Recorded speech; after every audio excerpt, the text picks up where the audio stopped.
Please stand. My brothers and sisters, we listen to the good news as recorded by Mark. On leaving the synagogue, Jesus entered the house of Simon and Andrew with James and John. Simon's mother-in-law lay sick with a fever. They immediately told him about her. He approached, grasped her hand, and helped her up. Then the fever left her, and she waited on them. When it was evening, after sunset, they brought to him all who were ill or possessed by demons. The whole town was gathered at the door. He cured many who were sick with various diseases, drove out many demons, not permitting them to speak because they knew him. Rising very early before dawn, he left and went off to a deserted place where he prayed. Simon and those who were with him pursued him, and on finding him said, "Everyone is looking for you." Jesus' reply, "Let us go to the nearby villages, that I may preach there also. For this purpose have I come." So he went into their synagogues, preaching and driving out demons throughout the whole of Galilee. The gospel of Christ. Praise be to you, O Christ. Please be seated. So good morning, everyone. So just a bunch of two main thoughts today, but I promise no mother-in-law jokes, okay? All right? It's Peter's mother-in-law. I won't say anything for mother-in-laws, okay? I won't. I'll be nice. However, the one comment that comes up very often when you hear the story is that Mark makes it clear that, she is sick, she is in bed. The disciples have already experienced in this Jesus his ability to say and to speak and to be present, and that his words and his presence are transformative.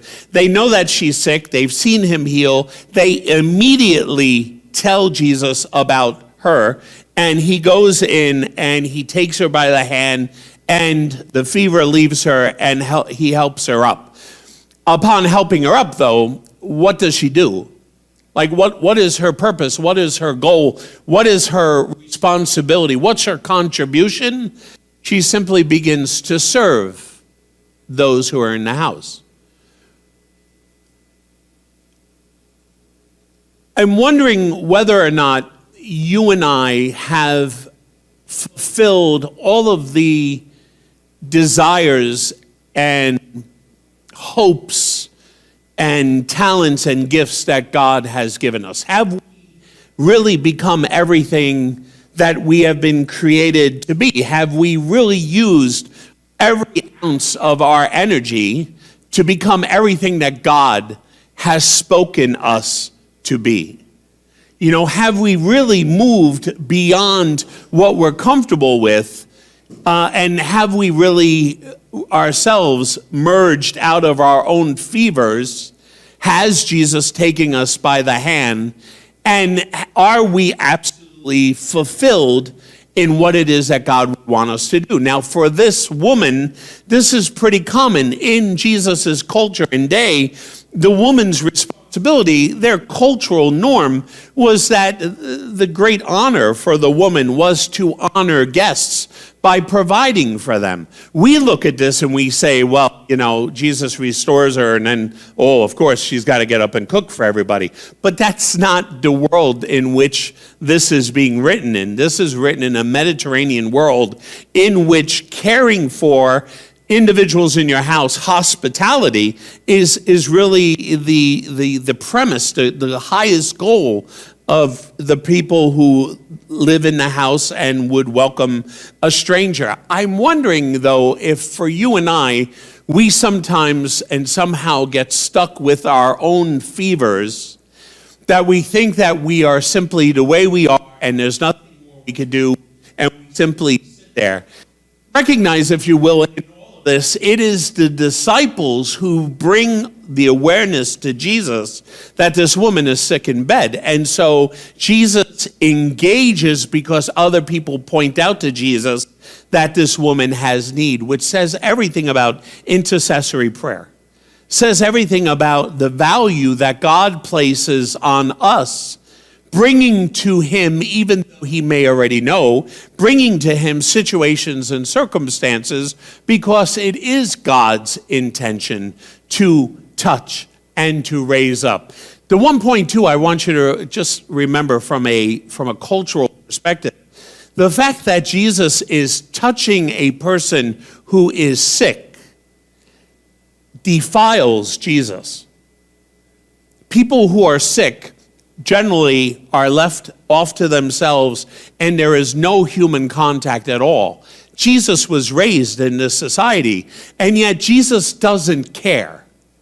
See, I mean, even though the woman is sick, laying in bed, he goes over and he touches her and goes to lift her up, and then the fever leaves her.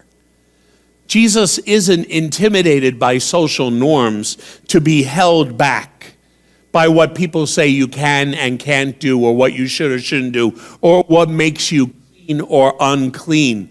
In this regard, Jesus simply knows that the woman is ill, and if nothing else, the comfort of holding someone's hand. You've all been in hospitals visiting friends. You've been there visiting family members. You know, sometimes just being there is the most important, precious thing you could do. Holding them by the hand is the most important, most precious thing you could do. When my trainer, who passed away maybe 7 or 8 months ago, when he was in the hospital, this guy who was benching, 350 pounds, cancer whittled him away. And for him, my presence and Arthur's presence just walking into the room was transformative to him, because we were simply present. I want us to remember that this Jesus is not afraid of touching us when everyone else doesn't think we're entitled or should be touched.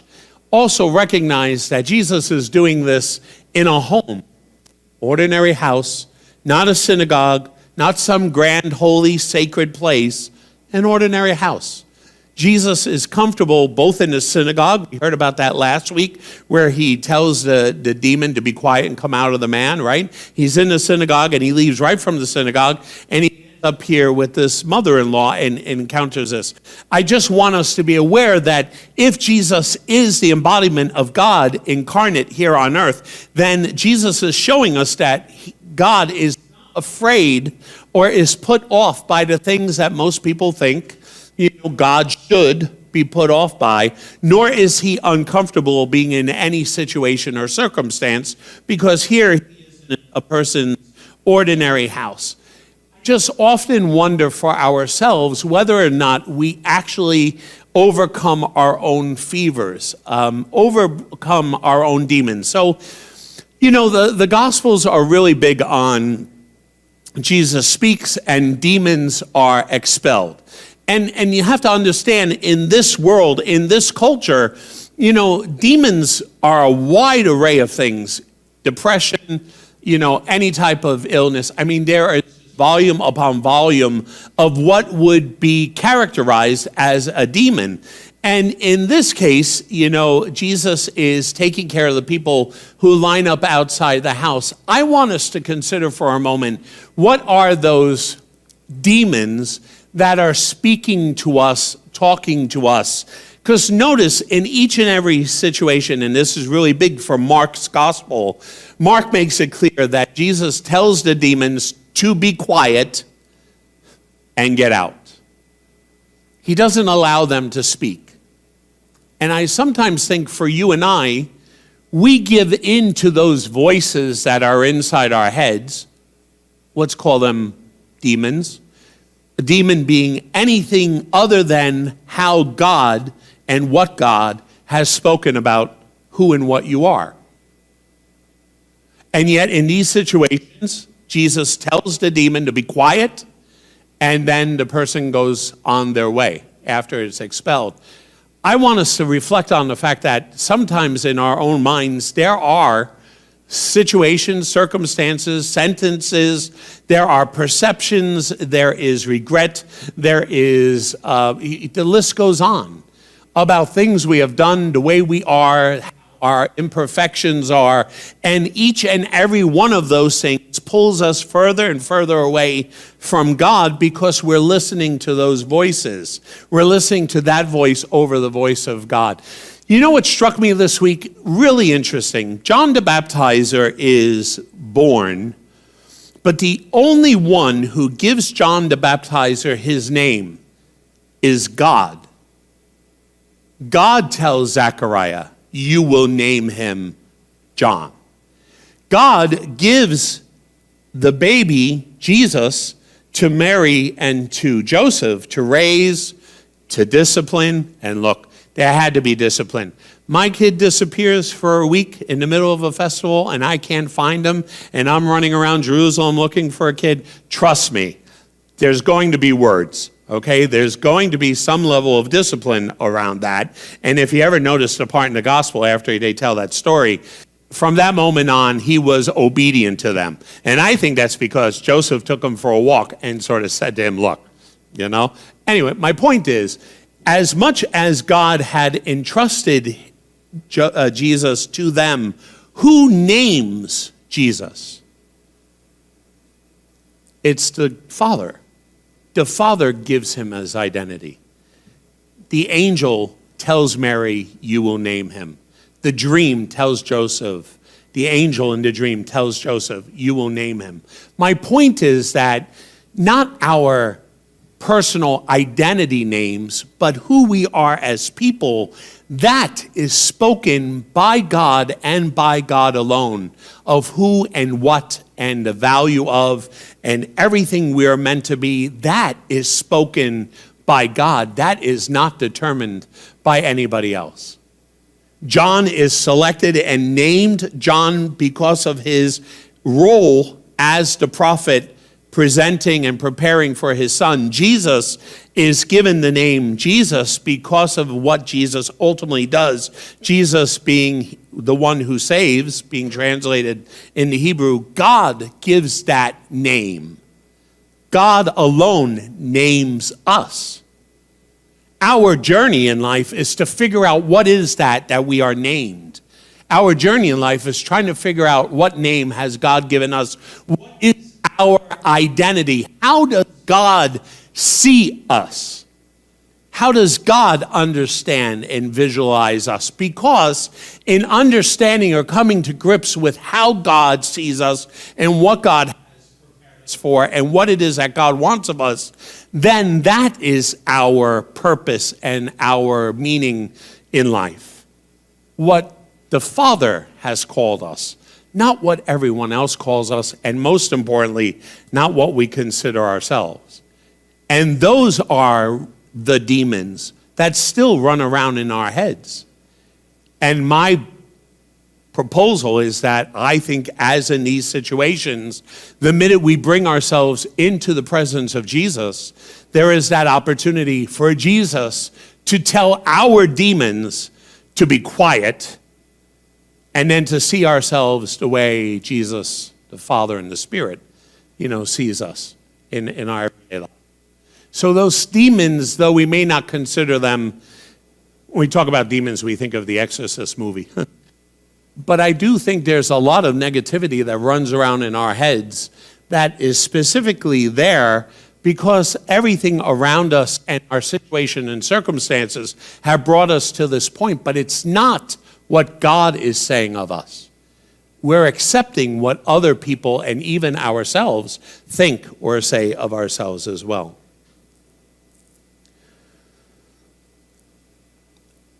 I want us to recall that Mark's gospel will go on many, many times stating how Jesus breaks away from everything and goes off to be alone in prayer. We live in a society, we live in a social construct that believes that workaholism is exactly the ideal of how we should be. Our bosses see us as some of that. Our bosses believe that in some cases, many bosses believe that, 100% is not enough. It needs to be 130% because the structure, the culture, thinks that we are most valuable only when we are producing. Our value doesn't mean anything because we're a human being by ourselves, just by the very nature that we are created by God. We are not taught, nor do we value that we are valuable in and of ourselves if we never did anything. The fact that God has created us and we are in this world and that God's breath moves in and out of our souls and our spirits has already given us intrinsic value. We don't judge it that way. We don't. We see each other and, right? How many cocktail parties have I been to, and what do people ask? What do you do for a living? We do. We say it all the time. We're not even aware of the fact that we're saying it, and we do. So because of me, because I have different titles I could choose, if I really want to mess people up, I tell them I'm a pastor. Conversation becomes really quick, and they leave, and then we move on, right? Next, and then they ask, and then I'll figure out if I want to hold a conversation with them and figure out what that is. But really, we do identify each other often based on what it is that we do. And we even see that for ourselves. We do. We're at a point that you could be given, and I'm really big on this with, all the staff that, work for me in the various situations and companies that Donna and I have. I'm not going to use my days off. I'll save them. Well, there is no saving them. According to the handbook, you could only carry over X. If you don't carry over X, I got news for you. I can't help you because there's a handbook and you have a responsibility. Well, I have this, and this to do. I know. But your personal health is also amazingly important to me. All right, selfish as it may be. If you're healthy, good chance you're going to get more work done. All right, I said it, it's what it is, okay? But the fact of the matter is that we do often bypass things that are afforded to us or available to us, days off, sick days, personal time days, right? Mental health days, things that we should be doing, we don't. And you have to ask yourself why. And the reasoning for that is because we don't value ourselves great enough to say that I'm entitled to and should be taking these days because I am more worried about what everyone else says when I take those days off. And then they say, you weren't here yesterday, what did you do? And you don't want to come out and say, nothing. What did you do yesterday? Nothing. What do you do? Well, I had a doctor's appointment. No, you didn't. You just don't want anyone else to know that you actually did nothing. You sat home and sat there. But there's nothing wrong with that. But you see how we're almost built in such a way that we see ourselves based on what we do. And that is really problematic because that's not what God sees us as doing. The woman that is the mother-in-law is healed and she just goes back to preparing and serving for her family. Nothing tremendous as we would see it. But Jesus recognizes and validates her and raises her up and heals her. But you and I, we have this problem because we are listening to voices. Donna and I, we went to Portugal. I have never encountered a culture so incredibly laid back as Portugal. I've just, well, Donna would argue that maybe Rome, beats it out. I would agree with Rome because they have pasta, and any place that has pasta wins, for me. But the fact of the matter is, there are parts of the world that are really very laid back, and they do not use the language, and they have not enculturated themselves in thinking that this is all we are, is what we produce. The other way you know this is look at the situation of Alzheimer's in our country. Situation of Alzheimer's, we've had some developments, but the fact of the matter is, Alzheimer's could have been taken care of 20 years ago when I got involved with Alzheimer's, but we didn't have the funding. Why don't we have the funding? I'm sorry to say, if Alzheimer's was a children's disease or a young adult's disease, we would have found a cure for it already. But it happens to impact an older population, which, by the way, in our society, we don't see as productive, contributing, and so we push it to the side, But yet, in the same time, on the same planet, on the same globe of the earth, in Japan, do you know that an entire community takes care of people who have Alzheimer's, who have dementia? The community itself has been trained how and what to watch for, how to care for that person. It's not just a responsibility of the family, it's a cultural thing. Why? Because they respect the wisdom of their elders. They respect their elders. We don't. And all I'm saying in the midst of all this is that Jesus is simply trying to get us to be countercultural. We have to rethink the way we see ourselves and how society sees us. And the truth is, you're going to have to buy in or choose what it is that you're going to believe. And some of that will be accepted and some of it won't. But the biggest issue is, first and foremost, we are not created just to work every single day of our lives to the point where we're exhausted and pass out. That's not life. It's all about pasta. No, I'm kidding. But the fact is, we often fall into this trap because we're never taking the time to analyze what it is that we're thinking and how it is impacting the way we live, our life. The last part I want to bring about here is something that Jesus says that I think is really important. People ask me all the time, we prayed for a cure. We prayed for a miracle. Why wasn't there a miracle? Honestly, I don't know. Let's just be honest. I don't know. I don't know what God's intentions are. I don't know what the ultimate, end goal of any person's illness or disease or struggle or difficulty is going to be. I don't. What I do know is that we're not alone in that process.